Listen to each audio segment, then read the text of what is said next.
Hello students, पिछले lecture के अंदर हमने पढ़ा कि किस तरीके से क्रिस्टलाइन सॉलिड्स के अंदर पैकिंग होती है।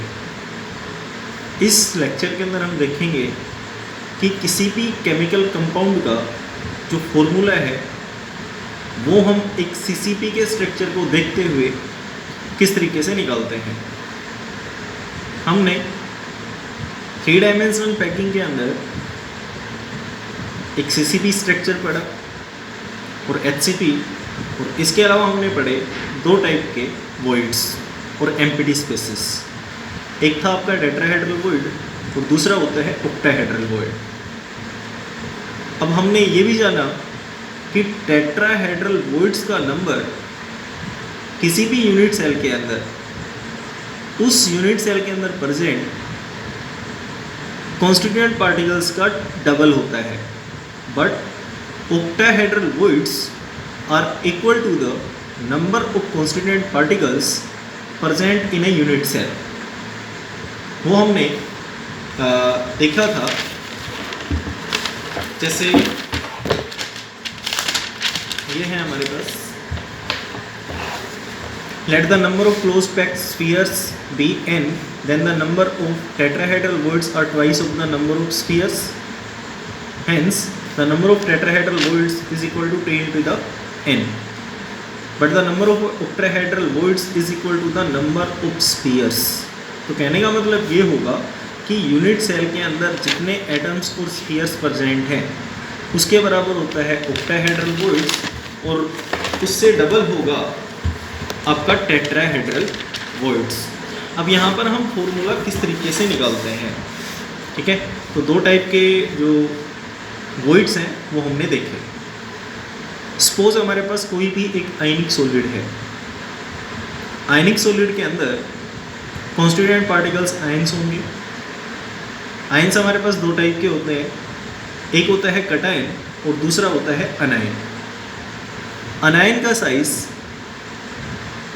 जनरली कटायन के साइज से बड़ा होगा। ये हमने 11th में फजन रूल के अंदर पढ़ा है। अब होता ये है कि किसी भी सीसीपी स्ट्रक्चर या फिर एचसीपी के अंदर जो अनायन है वो उस सीसीपी का स्ट्रक्चर फॉर्म करेगा।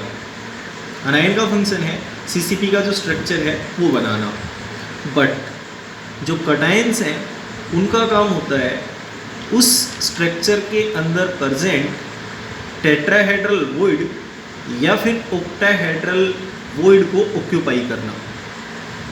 अब किस टाइम पर वो टेट्राहेड्रल वॉइड को ऑक्यूपाई करेगा और किस टाइम पर वो ऑक्टाहेड्रल वॉइड को ऑक्यूपाई करेगा वो डिपेंड करता है कि कटायन का साइज़ कितना है।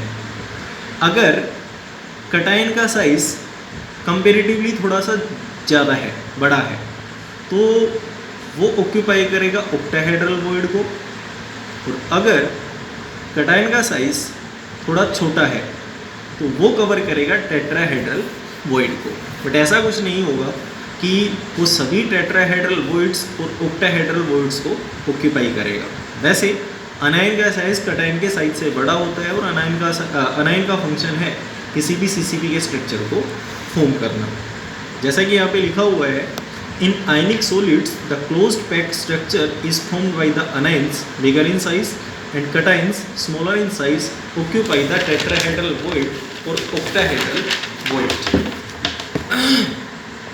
If the cations are very small, then tetrahedral voids are occupied, but if the size is bigger, then octahedral voids are occupied, but all the octahedral and tetrahedral voids cannot be occupied। अब यहाँ पर octahedral void और tetrahedral void का कितना fraction, कितना हिस्सा किसी भी कटायन के द्वारा कवर किया गया है वो डिपेंड करता है उस केमिकल कंपाउंड के फॉर्मूले पे, उसके केमिकल फॉर्मूला पे। इसको हम एग्जांपल से समझ सकते हैं। सपोज हमारे पास एक कंपाउंड है और उसके अंदर 2 टाइप के एलिमेंट्स हैं, एक X है और दूसरा Y है। Y यहाँ पर एक अनायन की तरह काम कर रहा है और X काम कर रहा है एज अ कटायन। तो इसका मतलब ये हुआ कि जो Y है, this Y will form the structure of CCP and X will occupy the octahedral voids present in the compound, मतलब जितने भी ऑक्टाहेड्रल वॉइड्स हैं वो सभी को यहाँ पर कवर करेगा X। Y is anion and X is कटाइन।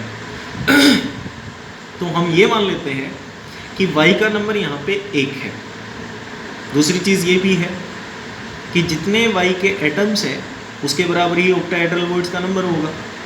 Tetrahedral voids are twice of the constituent particles so that X is equal to Y।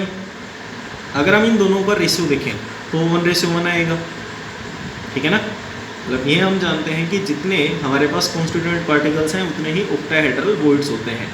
तो X is equal to Y और Y is equal to X, hence X and Y are present in equal ratio 1:1, hence the chemical formula of the compound will be XY।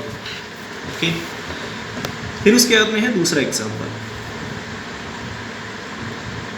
इस example के अंदर atoms of element B form the HCP lattice, मतलब जो B atom है वो hexagonal close packed structure बनाएंगे और A atom tetrahedral voids का 2/3 पार्ट ऑक्यूपाई करता है। तो ये बताया जाए कि इस केमिकल कंपाउंड का फॉर्मूला क्या होगा। तो देखिए,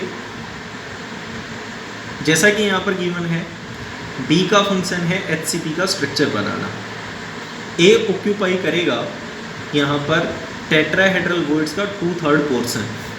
हम ये मान लेते हैं कि B एलिमेंट्स के जो एटम्स हैं वो हैं हमारे पास 1 के बराबर। एक एटम है हमारे पास B 1 के बराबर, तो इसका मतलब ये होगा कि जो टेट्राहेड्रल वॉइड्स हैं वो 2 होंगे, ठीक है। टेट्राहेड्रल वॉइड्स ट्वाइस होंगे नंबर ऑफ एटम्स के, बट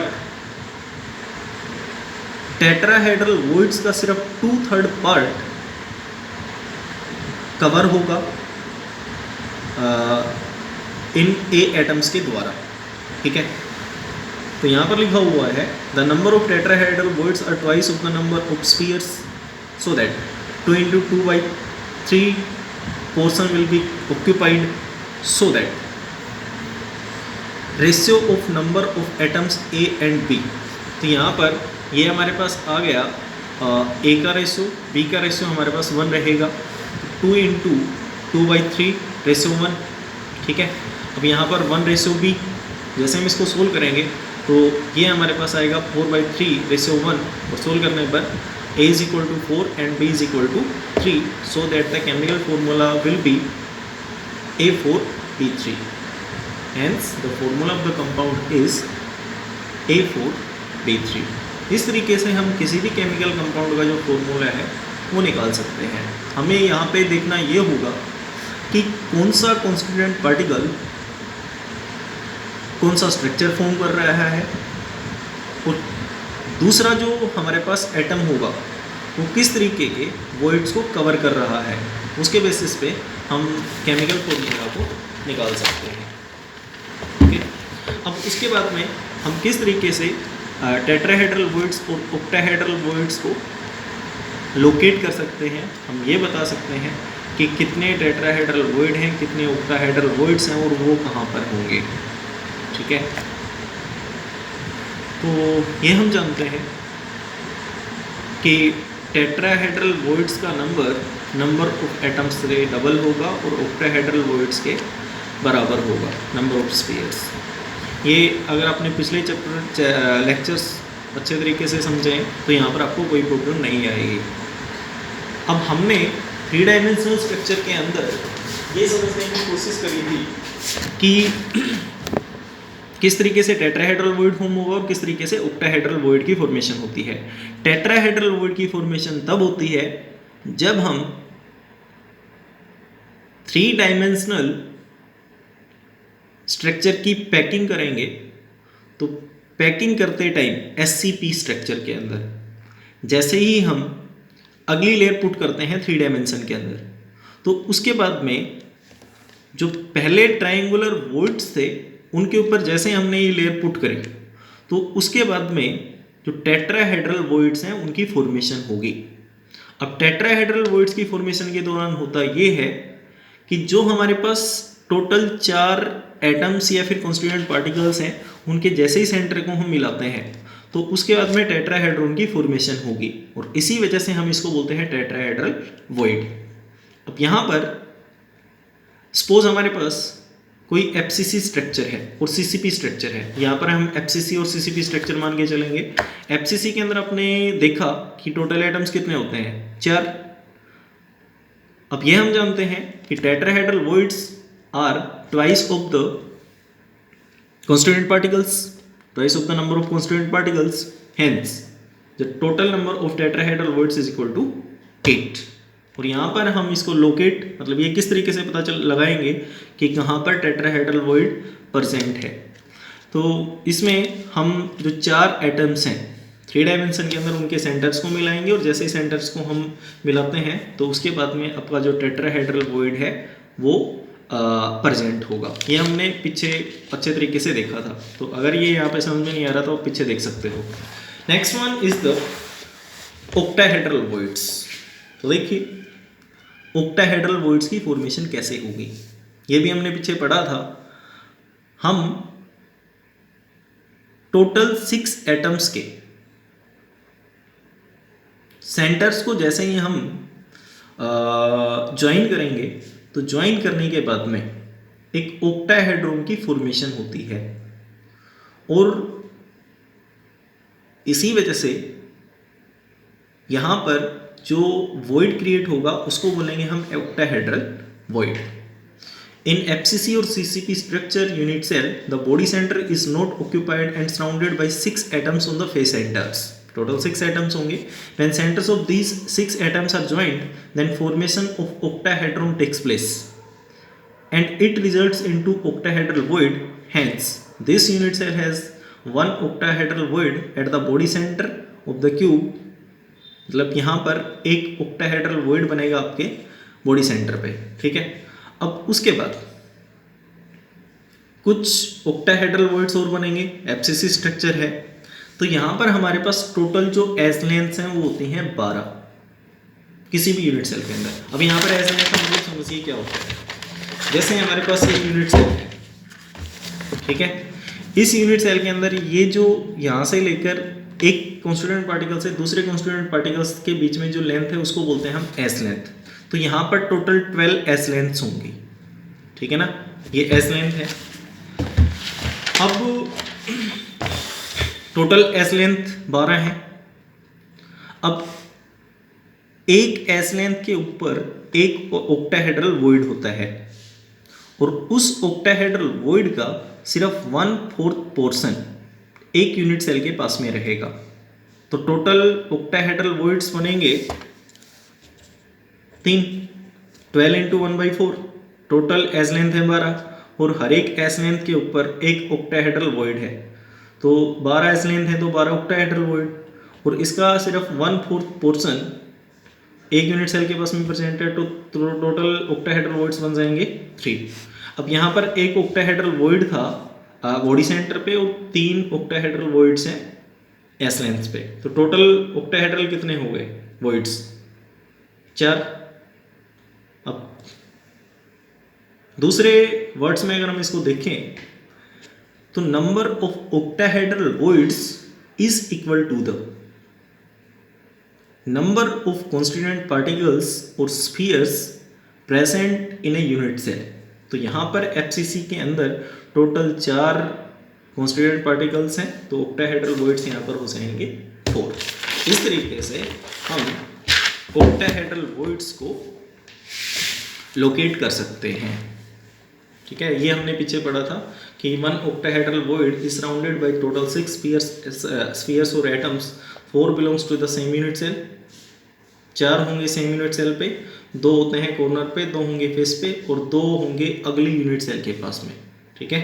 तो 4 हैं सेम यूनिट सेल के पास में, वो 2 तो होते हैं कॉर्नर पे और 2 होंगे फेस के ऊपर, और उसके बाद में बचे हुए 2 इन 4 के अलावा वो रहेंगे आपके पास एडजेसेंट यूनिट सेल के पास में। Next one is the packing efficiency. Now what is the meaning of packing efficiency? किसी भी यूनिट सेल के अंदर कॉन्स्टिट्यूएंट पार्टिकल्स ने कितना परसेंट स्पेस उस यूनिट सेल का ऑक्यूपाई कर रखा है उसको बोलते हैं हम पैकिंग एफिशिएंसी। ओके, यहां पर पैकिंग एफिशिएंसी का फॉर्मूला होता है volume of all spheres in unit cell divided by total volume of unit cell into 100। Okay, इसका फॉर्मूला आप दोबारा से देख लीजिए, volume of all spheres in unit cell into 100 divided by total volume of unit cell. Volume आप जानते हो, the space occupied by any object. तो सबसे पहले हम पैकिंग एफिशिएंसी देखेंगे एफसीसी और सीसीपी स्ट्रक्चर के अंदर। तो यहाँ पर एफसीसी स्ट्रक्चर में आप जानते हो कि 8 कॉर्नर्स के ऊपर जो एटम्स हैं उनके अलावा सभी 6 फेसेस के ऊपर एटम्स और होंगे। ये स्ट्रक्चर हमने पीछे अच्छे तरीके से पढ़ा है। तो यहाँ पर suppose edge length of the unit cell is equal to 1, A is equal to A. ठीक है, यहाँ पर सभी जो एज लेंथ्स हैं उनको हम मानेंगे A. Radius of each sphere is equal to R. Okay, तो यहाँ पर हम एक सीसीपी अरेंजमेंट बना लेते हैं, वो कुछ इस तरीके से है।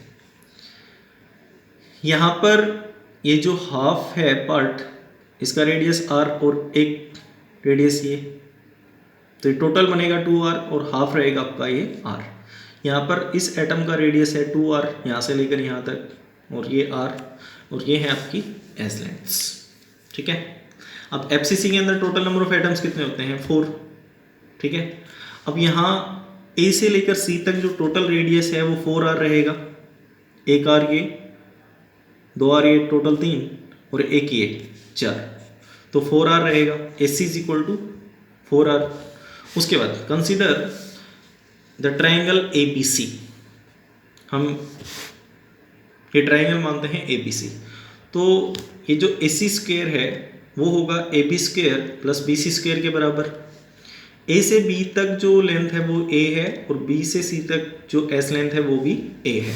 तो AC square is equal to A square plus A square, hence AC square is equal to 2A square. AC रहेगा आपका √2A। ओके, अब यहाँ पर √2A is equal to 4r। अभी हमने पढ़ा AC is equal to 4r था, तो √2A AC 4r, और यहाँ पर ये AC √2A, तो √2A is equal to 4r, hence A is equal to 4r divided by √2।